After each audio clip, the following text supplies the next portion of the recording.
దాసుతో తన మీద ఒట్టు వేయించుకుని దీప సుమిత్ర కూతురని తెలుసుకున్న శ్రీధర్ ఇంతకు ఏం జరిగింది?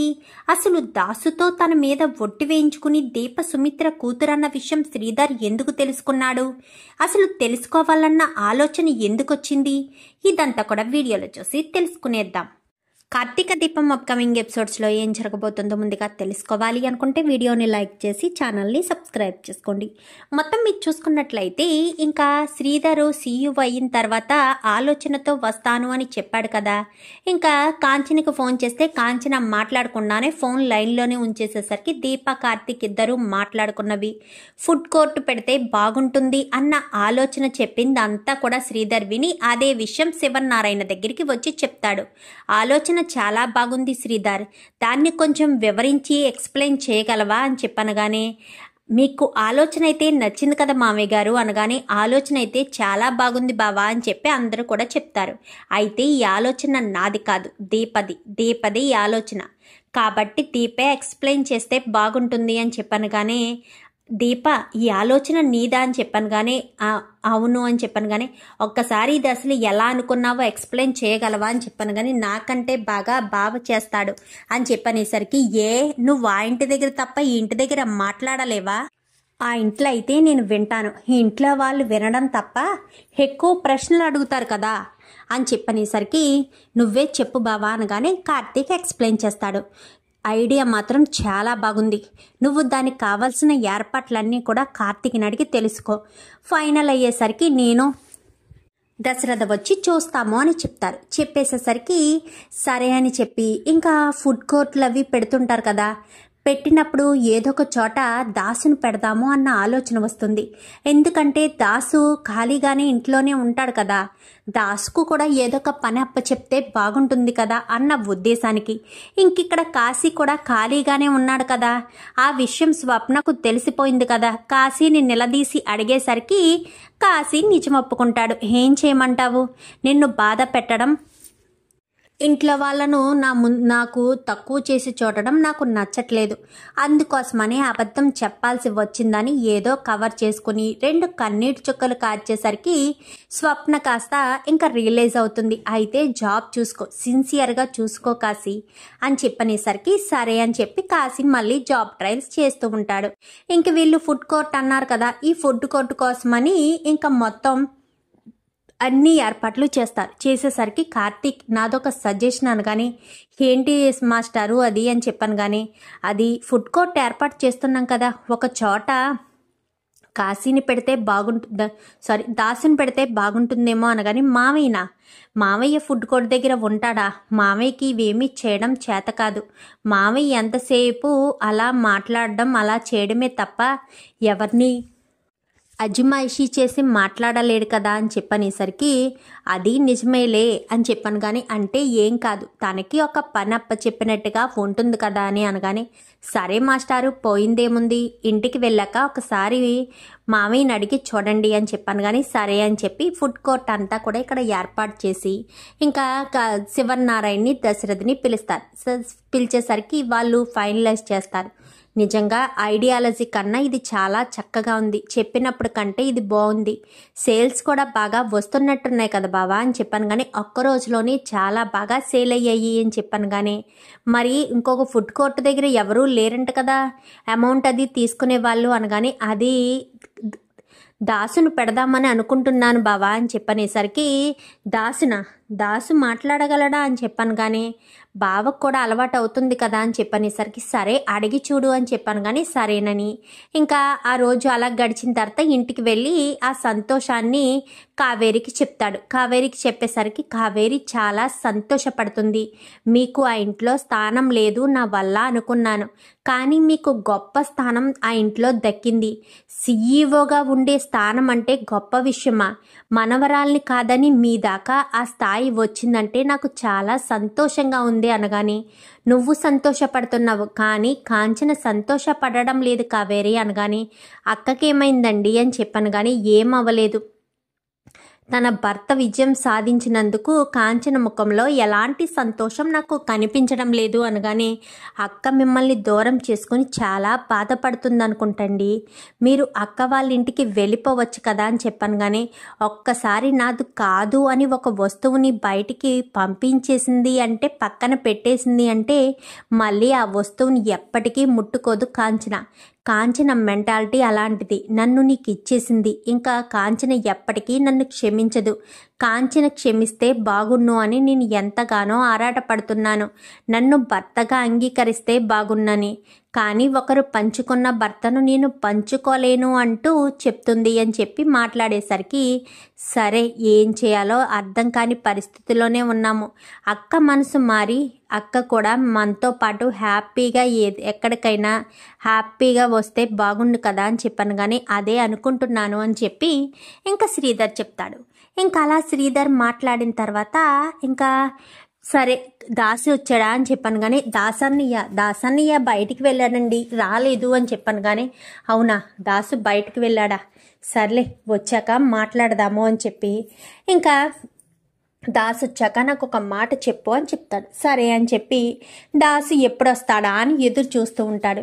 ఎదురు చూస్తూ ఉండేసరికి అన్నయ్య సంచి కూడా ఇక్కడే వదిలేశాడు అనగానే, ఎప్పుడూ ఆ సంచితోటే తిరుగుతారు, మరి వేళ సంచి మర్చిపోయి వెళ్ళిపోయారో లేక సంచి అవసరం లేదని వెళ్ళిపోయారో తెలియలేదు అని చెప్పనేసరికి, అవును ఇది దాసు సంచేనా, మరి ఎందుకు ఇక్కడే ఉంచవు, లోపల ఎక్కడైనా తగిలించు అని చెప్పి ఇలా ఇవ్వబోతూ ఉండగా, అంటే సోఫాలో ఉన్నది కాస్త తీసి కావేరి చేతికి ఇచ్చేసరికి ఆ సంచి కావేరి చెయ్యి సరిగ్గా పట్టుకోకపోవడంతో కింద పడిపోయి అందులో ఉన్న డ్రాయింగ్ గీయించాడు కదా అప్పుడు కుబేర్ది, ఆ డ్రాయింగ్ కనిపిస్తుంది.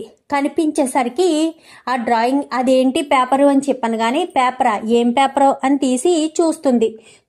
చూసి ఇది ఈ ఫోటో అని చెప్పి అనగానే, ఏంటా ఫోటో అని చెప్పనేసరికి ఆ ఫోటోని కాస్త ఇస్తుంది. ఇచ్చేసరికి ఇది దీప వాళ్ళ నాన్న ఫోటో కదా అని చెప్పి అంటాడు. అనగానే ఇది దీప వాళ్ళ నాన్నదా, మరి దీప వాళ్ళ నాన్న ఫోటో అయితే అన్నయ్య దగ్గర ఎందుకుందండి అని చెప్పనేసరికి, ఆ విషయం అన్నయ్య చెప్పాలి అనగానే, మీ అన్నయ్య వచ్చాక నాకు చెప్పు, నేను మాట్లాడాలి అని చెప్పాను. కానీ అయితే ఆ పేపర్ ఎలా ఇచ్చేయండి అనగానే, లేదు అప్పటి వరకు ఇది నా దగ్గరే ఉంటుంది అని చెప్పి ఇంకా ఆ పేపర్ పట్టుకుని చూస్తూ ఆలోచిస్తూ ఉంటాడు. ఇంకా శ్రీధర్ అయితే ఆలోచిస్తూ ఉండేసరికి ఈలోపు దాసు రాని వస్తాడు. అన్నయ్య మిమ్మల్ని ఆయన పిలుస్తున్నారు, అక్కడే వెనకాల లాన్లో ఉన్నారు అని చెప్పాను. కానీ నన్న శ్రీధర్ బాబమ్మ అని చెప్పాను. కానీ అవునన్నయ్య అని చెప్పనేసరికి, మీరు వెళ్ళి మాట్లాడుతూ ఉండండి, నేను కాఫీ తీసుకొస్తాను అని చెప్పాను. కానీ అలాగేనమ్మా అని చెప్పి వెళ్ళి కూర్చుంటాడు. ఏంటి బావా విశేషాలు, ఎక్కడికి వెళ్ళావు అని చెప్పనేసరికి, ఏమీ లేదు బాబా, అలా బయటికి వెళ్ళాను అనగానే, నీకో విషయం చెప్దామా అనుకున్నాను, నేను సీఈఓని అయ్యాను కదా, కొన్ని అపార్ట్మెంట్స్ దగ్గర ఫుడ్ కోర్ట్స్ పెట్టాము, ఒక ఫుడ్ కోర్ట్ దగ్గర క్యాషియర్ లేరు, నువ్వు వెళ్తావా బావా అని చెప్పనేసరికి, నాకేం తెలుస్తుంది బావా అని చెప్పాను. కానీ ఏమీ లేదు బావా, టిఫిన్ తీసుకుంటాం కదా, అక్కడ క్యాషియర్ ఉంటే మన అంటూ ఎవరైనా ఉంటే నమ్మకంగా ఉంటుంది కదా, మిగిలిన అన్ని చోట్ల మనకు సంబంధించిన వాళ్ళు ఉన్నారు, కానీ ఒక ఫుడ్ కోర్ట్ దగ్గర మాత్రం లేరు అని చెప్పనేసరికి, అవునా, నాకు నా వల్ల ఏదైనా ఇబ్బంది జరుగుతుందేమో బావా అని చెప్పాను. కానీ నీ వల్ల ఏమి ఇబ్బంది జరుగుతుంది, అమౌంట్ ఎంత అంటే అంతా తీసుకుంటావు అంతే కదా అని చెప్పనేసరికి, సరే బావా వెళ్తాను రేపటి నుంచి అనగానే, సరే అని, ఈ మాట చెప్పడం కోసమైనా పిలిచావు అనగానే, కాదు బావా, నువ్వు ఎప్పుడు బయటికి వెళ్ళినా సంచి తీసుకుని వెళ్తావు కదా, మరి ఆ సంచి తీసుకెళ్లకుండా వెళ్ళిపోయావేంటి, రోజు సోఫాలోనే పడి ఉంది అని చెప్పాను. కానీ అదా, ఏదో ఆదమరిసి వెళ్ళిపోయాను, అయినా సంచిలో అంత ఇంపార్టెంట్ వస్తువులు ఏముంటాయి అనగానే, అవునా ఇంపార్టెంట్ వస్తువులు ఏమీ లేవా అయితే సంచిలో అని చెప్పాను. కానీ లేవు బావా అని చెప్పాను. కానీ బావా నీ సంచిలో నాకు ఒకటి కనిపించింది, అది నీ దగ్గర ఉందో ఎందుకు ఉందో అనేది నాకు తెలియాలి అని చెప్పనేసరికి, ఏంటి నా సంచిలో నీకు కనిపించిందా, అది నా దగ్గర ఎందుకుందో తెలియాలా, దేని గురించి బావా, ఏ విషయం గురించి నువ్వు అడుగుతున్నావు అనగానే, అది ఏ విషయం గురించి అంటే ఒకసారి ఇది చూడు అని చెప్పి డ్రాయింగ్ కాస్త ఓపెన్ చేసి అక్కడే ఉన్న డెస్క్ మీద పెడతాడు. పెట్టేసేసరికి ఒక్కసారిగా అది చూసిన దాస్ కాస్త షాక్ అవుతాడు. బావా ఇది నీ దగ్గర అని చెప్పాను కానీ, అదే బావా ఇది నా దగ్గర ఉంది, అదే ఎందుకుంది అంటున్నాను. అసలు ఇది నీకేం అవసరం ఉంది? నీకు దీప వాళ్ళ నాన్న కుబేర్ ఫోటో నీ దగ్గర ఎందుకుంది, దేనికోసం ఉందో నాకు తెలియాలి అని చెప్పనేసరికి అది బావా అని చెప్పాను కానీ, చెప్పు దాసు అసలు ఎందుకుంది, ఎందుకు ఉండవలసిన అవసరం వచ్చింది, అసలు దీప తండ్రికి నీకు ఏంటి సంబంధం, పైగా డ్రాయింగ్ గీయించావు అంటే నువ్వు అతని పోలికలు చెప్పి మరీ డ్రాయింగ్ గీయించినట్టే ఉంది. అతను పోలికలు చెప్పేంతగా అతన్ని ఎందుకు గుర్తుపెట్టుకున్నావు? నాకు తెలిసి ఫోటో కూడా పాత ఫోటో లాగే ఉంది, రీసెంట్ ఫోటోలా అయితే ఇది కనిపించడం లేదు. సుమారు ఒక 10-20 సంవత్సరాల క్రితం ఎలా ఉండేవాడో మనిషి ఆ రకంగా పడుచుగా ఉన్న ఫోటో ఇది అని చెప్పనేసరికి, ఏమీ లేదు బాబా ఏమీ లేదు అనగానే, ఏమీ లేదు అని అనడంలోనే ఏదో ఉంది అని నాకు అర్థమవుతుంది. పైగా నువ్వు కుబేర్ ఫోటో చూపించినప్పటి నుంచి నీలో టెన్షన్ మొదలైంది. దేనికి టెన్షన్ పడుతున్నావు, దేనికోసం టెన్షన్ పడుతున్నావు, అసలు కుబేర్కి నీకు ఉన్న సంబంధం ఏంటి చెప్పు బావా. నువ్వు ఎప్పుడూ అబద్ధం చెప్పవని నా నమ్మకం. నీతి నిజాయితీ మారుపేరు గల వ్యక్తులు ఇప్పుడు ఈ కాలంలో ఎవరైనా ఉన్నారు అంటే అది నువ్వు మాత్రమే అనుకుంటాను. ఎందుకంటే నువ్వంత నీతి న్యాయంగా ఉంటావు కాబట్టి. మరి అలాంటి తప్పుడు నువ్వు అబద్ధం చెప్పడానికి ట్రై చేయొద్దు బావా, నిజం మాత్రమే చెప్పు అని చెప్పనేసరికి, అది బావా అని చెప్పాను కానీ, బావా నీ మీద నాకు పూర్తి నమ్మకం ఉంది అని చెప్పాను, అబద్ధం చెప్పకు బావా అని చెప్పాను కానీ, ఈ వ్యక్తి నాకు 25 సంవత్సరాల క్రితమే తెలుసు అని చెప్పనేసరికి, అప్పుడు నీకు ఈ వ్యక్తి ఎలా తెలుసు అని చెప్పాను కానీ, ఎందుకంటే ఆ వ్యక్తిని నేను చీకట్లో చూశాను కాబట్టి, ఆ వ్యక్తి ఎక్కడున్నారో ఏంటో అన్న విషయం నేను తెలుసుకోవాలనుకున్నాను కాబట్టే డ్రాయింగ్ గీయించాను అనగానే, ఆ వ్యక్తి ఎక్కడున్నాడో తెలుసుకోవాలని నువ్వనుకోవడం ఏంటి బావా? అసలు దీప తండ్రి కుబేరు గురించి నీకెలా తెలుసు? వాళ్ళెక్కడో ముచ్చాలమ్మ గూడెంలో ఉన్నారు, వాళ్ళు అసలు నీకెలా తెలుసు? అసలు నువ్వు ఎందుకింత ఇలా డ్రాయింగ్ గీయించి మరీ నీ దగ్గర పెట్టుకోవాల్సిన పరిస్థితి వచ్చింది అని చెప్పనేసరికి, ఎందుకంటే అతని చేతిలోనే మీ మామయ్య అంటే శివనారాయణ గారి ఇంటి వారసురాలు పెరుగుతుంది కాబట్టి, అతను ఎక్కడున్నాడో తెలిస్తే ఆ ఇంటి వారసురాలు ఎవరన్న విషయం తెలుస్తుంది అన్న ఉద్దేశంతోనే నేను అతని ఫోటోని నా దగ్గర పెట్టుకున్నాను అని చెప్పాను కానీ, ఏం మాట్లాడుతున్నావు బావా అని చెప్పాను కానీ, నేను మాట్లాడిన దాంట్లో నీకు అర్థమయ్యిందా అని చెప్పాను కానీ, అసలు ఏమీ అర్థం కావట్లేదు బావా అని చెప్పనేసరికి, మీరంతా అనుకుంటున్నట్టు జోష్న ఇంటి వారసురాలు అనుకుంటున్నారు. నిజానికి జోష్న కాదు ఆ ఇంటి వారసురాలు, దీపే ఆ ఇంటి అసలైన వారసురాలు అని చెప్పనేసరికి, ఏం మాట్లాడుతున్నావు బావా, దీప ఇంటి వారసురాలు ఏంటి అని చెప్పాను కానీ, దాసు ఏమీ లేదు బావ ఏమీ లేదు అని చెప్పాను కానీ, వెంటనే దాసు చేతిని కాస్త పట్టుకొని తన తల మీద పెట్టుకుని, నువ్వు ఇప్పుడు ఏదో చెప్పావు, దీప ఇంటి వారసురాలు జోష్న కాదు అని చెప్పావు, చెప్పు బావా అది విపులంగా చెప్పు. అసలు దీప తండ్రి కుబేర్ ఫోటో నీ దగ్గర ఉంది, దీప ఇంటి వారసురాలు అవ్వడం ఏంటి? అసలు నాకు ఇదంతా ఎంతో విచిత్రంగా అనిపిస్తుంది అని చెప్పనేసరికి, చెప్తాను బాబా చెప్తాను.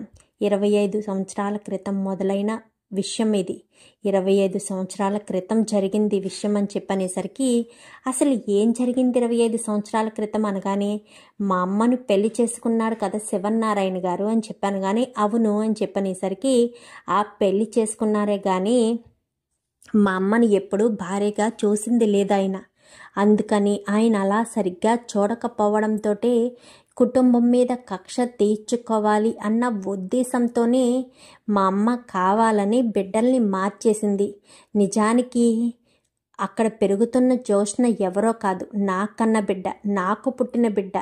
ఎందుకంటే సుమిత్ర వదినకి మా ఆవిడ కళ్యాణికి ఇద్దరికి ఒకేసారి డెలివరీలు అవ్వడం వల్లే ఇదంతా జరిగింది అని చెప్పనేసరికి, అవును ఒకేసారి డెలివరీ అవ్వడం వల్ల ఏం జరిగింది బావా నువ్వు సగం సగం చెప్పొద్దు బావా అని చెప్పనేసరికి, జోష్న అక్కడ పెరుగుతుంది కదా, జోష్న నా కూతురు బావా, అక్కడ పెరుగుతున్న కూతుర్ని కాస్త మా అమ్మ తప్పించేసింది. ఆ తప్పించేసిన కూతుర్ని కాస్త చంపేమని ఎవడో సైదులు గడికిస్తే వాడేమో తీసుకెళ్లి పసిబిడ్డను చంపడం ఇష్టం లేక బస్టాండ్లో వదిలిపెట్టేశాడు. ఆ బస్టాండ్లో వదిలిపెట్టేసిన బిడ్డనే ఈ కుబేర్ తీసుకుని వెళ్ళాడు. అప్పుడు నేను కుబేర్ని చూశాను. ఇదంతా కూడా నా కళ్ళ ముందే జరిగింది. అప్పుడు నేను నోరు విప్పి సమాధానం చెప్పలేకపోయాను. ఆ నిజం ఎవరికి చెప్పే పరిస్థితిలో లేను. అందుకని ఆ నిజం అప్పుడు ఎవరికీ చెప్పలేదు అని చెప్పనేసరికి, అంటే అక్కడ పెరుగుతున్న జోష్న అని చెప్పనగానే, అవును, జోష్న నా కూతురు. మా అమ్మ బుద్ధులు, మా అమ్మ రక్తం కాబట్టి మా అమ్మలాగే తయారైంది. ఎదుటి వాళ్ళని బాధ పెట్టడం, ఎదుటి వాళ్ళని మాట్లాడడం, బాధ పెట్టి ఎదుటి వాళ్ళని కించపరుస్తున్నట్టు చేయడం, ఇదే తన బుద్ధి. నేను మళ్ళీ ఈ ఊరు వచ్చిన తర్వాత అప్పుడు నేను చూసిన వ్యక్తి ఎక్కడున్నాడని వెతికే ప్రయత్నంలోనే నేను ఇలా కుబేర్ ఫోటోని గీయించాను. ఇలా గీయించిన కొన్ని రోజులకి ఈ కుబేరే దీప తండ్రి అన్న విషయం జోష్న ద్వారా తెలుసుకున్నాను. అలా తెలుసుకున్న నాకు దీపే ఆ ఇంటి అసలైన వారసురాలు అన్న విషయం తెలిసింది. నాకు తెలియడంతో పాటు జోష్నకు కూడా తెలుసు దీపే ఆ ఇంటి అసలైన వారసురాలని. తను కాదని అనగానే, ఏంటి బావ అనేది? అంటే జోష్నకు తన ఇంటి వారసురాలు కాదన్న విషయం తెలుసా అనగానే, తెలుసు. దీప ఇంటి వారసురాలు అన్న విషయం కూడా తెలుసు అని చెప్పనేసరికి, ఈ విషయం ఇంకెవరికి తెలుసు అనగానే, దీపకు కార్తీక్ కూడా తెలుసు అని చెప్పనేసరికి, ఏం మాట్లాడుతున్నావు బావా? దీప ఇంటి వారసురాలన్న విషయం కార్తీక్కి దీపక్ కూడా తెలుసా అనగానే, తెలుసు అని చెప్పనగానే, అందుకే నువ్వెన్నిసార్లు డబ్బులు ఇచ్చి అక్కడి నుంచి విడిపించాలి, అక్కడి నుంచి బయటికి తీసుకురావాలి అని చెప్పి ఎన్నిసార్లు ఎవరు ఎలా ప్రయత్నించినా బయటికి వచ్చే అవకాశం వాళ్ళకే వచ్చినా వాళ్ళు ఎందుకు రాలేదో తెలుసా? జోష్న నుంచి ఆ కుటుంబాన్ని కాపాడడం కోసం. జోష్న పారు ఎంతకైనా తెగిస్తారు. దీపను అంతం చేయడానికి కూడా చూసింది జోష్న. ఎన్నోసార్లు దీపం మీద హత్యా ప్రయత్నం చేయాలని చూసింది. ఎందుకంటే దీప ఇంటి వారసురాలు కాబట్టి. ఎప్పుడోకప్పుడు ఆ విషయం బయటకు వచ్చేస్తే ప్రమాదం కాబట్టి కావాలనే ఆ విషయాన్ని బయటికి రాకుండా చెయ్యడం కోసమే జోష్న దీపను అంతం చెయ్యాలని ఎన్నోసార్లు ప్రయత్నించింది అని చెప్పి మాట్లాడేసరికి ఒక్కసారిగా షాక్ అయిపోతాడు శ్రీధర్. అదేనా? అందుకేనేనా కార్తీక్ అక్కడ ఎందుకుంటున్నాడన్న విషయం తెలిసినా దీపం మాట్లాడలేదు? ఇద్దరు కూడా ఇంట్లోనే ఉండడానికి కారణం, అసలైన కారణం ఇదా అని చెప్పి ఇంకా అనుకుంటూ ఉంటాడు శ్రీధర్. అయితే అలా అనుకున్నవాడు కాస్త సరే బావా అని చెప్పనగానే ఇంకా కార్తీక్కి ఫోన్ చేస్తాడు. కార్తీక్, నేను నీతో మాట్లాడాలి అని చెప్పనగానే, సరే మాస్టారు, నేనే ఆఫీస్ దగ్గరికి వస్తున్నానని చెప్పి కార్తీక్ కాస్త ఆఫీస్ దగ్గరికి వెళ్తాడు. దీప ఎవరో, దీప పుట్టుకు ఏంటో అన్నీ నాకు తెలిసాయి అనగాని, ఏంటి మాస్టారు ఏం మాట్లాడుతున్నారు? దీప పుట్టుక తెలియడం ఏంటి అనగానే, దీపే కదా నా అసలైన మేనకోడలు, సుమిత్ర అసలైన కన్న కూతురు దీపే కదా అని చెప్పనేసరికి, మాస్టారు మీకు ఈ విషయం అని చెప్పాను కానీ దాసు చెప్పాడు. దాసు కావాలని చెప్పలేదు. దాసు దగ్గర ఉన్న దీప తండ్రి ఫోటో చూసి నేను దాసుని నిలదీస్తే అప్పుడు దాసు నాకు నిజం చెప్పాడు. ఇన్ని రోజులు నువ్వక్కడ ఎందుకుంటున్నావు? ఏదో బలమైన కారణం చేతే నువ్వక్కడ ఉంటున్నావు అనుకున్నాను. ఆ బలమైన కారణం ఇదన్నమాట. నువ్వు కావాలని అక్కడ ఉంటున్నావన్నమాట అని చెప్పనేసరికి, అవును, దీప వాళ్ళ అమ్మా నాన్న అంటే నా మేనత్త మేనమామను కాపాడుకోవడం కోసం జోష్న పారిజాతం ఎంతకైనా తెగిస్తారు. మనుషులు ప్రాణాలు కూడా తీయడానికి వెనకాడరు. కానీ ఆ నిజం చెప్పే సమయం రాలేదు. ఎందుకురా? ఎందుకు చెప్పలేదు? సుమిత్రకి, దశరథ్ అన్నయ్యకి, దశరథ్ బావకి అందరికీ చెప్పేయచ్చు కదా అని చెప్పాను. కానీ చెప్పేద్దామని అనుకుంటున్నాను. కానీ దీపం మీద ఒక నింద పడింది కదా. దశరథ మావిని షూట్ చేసిన నింద అనగానే నాకు తెలిసి ఇప్పుడు నువ్వు చెప్పిన దాన్ని బట్టి దశరథ అన్నయ్యని షూట్ చేయించింది కూడా జోష్న అయ్యుంటుందిరా అని చెప్పాను. కానీ అనుమానం నాకు ఉంది. అసలు ఎవరితో చేయించిందనేది తెలియడం లేదు. ఎలా, ఎవరితో, ఏ రకంగా చేయించిందో తెలియడం లేదు. అందుకోసమనే అది తెలియకే ఏమీ చేయలేని పరిస్థితిలో ఉన్నాను. దీపను పూర్తిగా దీపం మీద పడ్డ నింద పూర్తిగా తొలగిపోతేనే గాని దీప గురించి నేను ఆలోచించలేను అని చెప్పనేసరికి నిజమే, దీప మీద పడ్డ నింద తొలగిపోతేనే మనం దీప గురించి చెప్పడానికి అవకాశం ఉంటుంది అని చెప్పనేసరికి అంటే దీప నా మేనకోడలన్నమాట అని చెప్పాను. కానీ ఇప్పటికైనా అర్థమైందా మాస్టారు, దీప మీద ఉన్న కోపం పోయిందా? దీప ఎవరో ముత్యాలమ్మ గూడెంలో పెరిగిన అమ్మాయి కాదు, నీవు ఎంతగానో ఇష్టపడి ఎంతగానో అభిమానం చూపించి సుమిత్రత్త దశరథ మామయ్యల కన్న కూతురు, శివనారాయణ గారి ఏకైక మనవరాలు అని చెప్పాను. కానీ ఈ విషయం నీకు ఎప్పుడు తెలిసిందిరా అని చెప్పనేసరికి దీపకు అప్పుడు కత్తిపోటు గుచ్చుకుంది కదా, అప్పుడే దాసు మామయ్య చెప్పాడు. అప్పటి వరకు నాకు కూడా తెలీదు. అప్పుడే నేను అగ్రిమెంట్ మీద సంతకం చేసేసాను జోష్నకి. సర్లే, ఈ రకంగా అయినా సరే దీప ఈ కుటుంబానికి దగ్గరగా ఉంటుంది కదా, కన్న వాళ్ళకి దగ్గరగా ఉంటుంది కదా అన్న ఉద్దేశంతో దీప నేను ఈ ఇంటి పని మనుషులుగా చేస్తున్నాము. ఇప్పటికైనా అర్థమైందా మాస్టారు, మేము ఈ ఇంటి పని మనుషులుగా ఎందుకు చేస్తున్నామో అనగానే అర్థమైందిరా కార్తీక్, ఇప్పుడు క్లియర్గా అర్థమైంది. నువ్వు ఈ ఇంట్లో ఎందుకు ఇన్ని రోజుల నుంచి నేను వద్దు వద్దు అని చెప్తున్నా నువ్వు ఇక్కడే ఉండడానికి అసలు కారణం ఏంటో ఇప్పుడు నాకు క్లియర్గా అర్థమైందంటూ ఇంకా శ్రీధర్ అయితే చెప్తాడు. ఈ విషయం ఎట్టి పరిస్థితుల్లోనూ ఎవరికీ తెలియకూడదు మాస్టారు. విషయం బయట పెట్టే సమయం వచ్చినప్పుడు మేమే బయట పెడతాం. నువ్వు మాత్రం తొందరపడి ఈ నిజం ఎవరికీ చెప్పొద్దు అని చెప్పాను. కానీ అలాగేరా కార్తీక్, ఎవ్వరికీ చెప్పను సరేనా అనగానే నువ్వు ఆవేశంలో బయటికి మాట్లాడేస్తావని చెప్తున్నాను. జోష్న ఆగడాలు అడ్డుకట్ట వెయ్యాలి అంటే ఇప్పుడు అని చెప్పాను. కానీ జోష్నతోనే కదా నేను ఆడుకుంటాను ఈసారి అనగానే మాస్టారు అనగానే కంగారు పడకరా, చెప్పనులే, చెప్పకుండానే ఆడుకుంటాను. నా మేనకోడల్ని ఇన్ని ముప్పు తిప్పలు పెట్టి 3 చెరువులు తాగించిన జోష్నను ఎట్టి పరిస్థితుల్లో ఎలా వదిలిపెడతాను? అస్సలు వదిలిపెట్టను. జోష్నకు సరైన గుణపాఠం ఖచ్చితంగా తెలిసేటట్టు చేస్తాను అని చెప్పి ఇంకా శ్రీధర్ కాస్త అనుకుంటాడు. మొత్తానికైతే కార్తీకు దీప ఆ ఇంట్లో ఉండడానికి అసలు కారణం ఏంటి అన్న విషయం అయితే శ్రీధర్ తెలుసుకుంటాడు. అది దాసు ద్వారానే. ఇంకా దీప మీద ఉన్న కోపం అంతా పోయి దీపతో చాలా ప్రేమగా మాట్లాడతాడు. సో ఏమీ అనుకోకమ్మా మేనకోడలా అనగానే ఏంటి మావయ్య అని చెప్పాను. కానీ నువ్వే నా అసలైన మేనకోడలవన్న విషయం నాకు తెలిసిపోయింది అని చెప్పాను. కానీ బావ చెప్పారా అని చెప్పనేసరికి లేదు, దాసు చెప్పాడు అనగానే దాసు బాబాయ్ చెప్పారా అనగానే చెప్పాల్సిన పరిస్థితి ఏర్పడిందిలే అమ్మ దీప.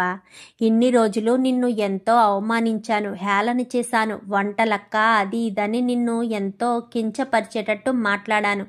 నీకీ పరిస్థితి కట్టించిన జోష్నను మాత్రం ఎట్టి పరిస్థితుల్లోనూ వదిలిపెట్టను. చెప్తాను, జోష్న కూడా ఆఫీస్కి రావాలి అని చెప్పాను కదా, ముప్పు తిప్పలు పెట్టి 3 చెరువుల నీళ్లు తాగిస్తాను జోష్న చేత. జోష్న తిక్క తీరిపోవాలి అని చెప్పాను. కానీ జాగ్రత్తగా ఉండు మావయ్య, జోష్న ఎంతకైనా తెగించే మనిషి అనగానే ఈ శ్రీధర్ కూడా అంతకు మించి తెగించే మనిషే. ఎలా ఆడుకుంటానో చూడు, ఫుట్బాల్ ఆడుకుంటాను జోష్నని అని చెప్పనేసరికి సరే మావయ్య అని చెప్పి ఇంకా దీప కూడా చాలా సంతోషపడుతుంది. ఇంకా ఆ విషయం తెలిసినప్పటి నుంచి కూడా జోష్న మీద పారిజాతం మీద పేకల దాకా కోపం ఉంటుంది. ఎప్పుడు ఎన్నిసార్లు ఏ రకంగా దొరికినా కానీ కౌంటర్ల మీద కౌంటర్లు వేసేస్తూనే ఉంటాడు. ఇటు పారిజాతానికి జోష్నకు కూడా ఏంటి శ్రీధర్ మామయ్య ఎలా మాట్లాడుతున్నాడు అని అనుకుంటూనే అనుమానం కలుగుతుంది. ఇంకా జోష్నకు కూడా అనుమానం కలిగేసరికి ఏం మాట్లాడలేదు కదా, ఇంకా అందరూ కూడా ఉన్న డైలాగులు వేయడం, ప్రతిదానికి రియాక్ట్ అవ్వడం చేస్తూ ఏదో ఒక రకంగా తిట్టడం చేస్తూ ఉంటాడు. చూద్దాం మరి రాబోయే ఎపిసోడ్స్లో ఈ రకంగానే జరిగి జోష్న పారిజాతానికి ముప్పు తిప్పలు పెట్టి 3 చెరువుల నీళ్లు తాగించాలని, దీపే తన సొంత మేనకోడలు అన్న విషయం తెలుసుకుని హ్యాపీగా ఉండాలని మీరు కూడా కోరుకుంటే వీడియో నచ్చితే లైక్ చేసి ఛానల్ని సబ్స్క్రైబ్ చేసుకోండి. పక్కనే ఉన్న బెల్ సింబల్లో ఆల్ పై క్లిక్ చేయండి. థ్యాంక్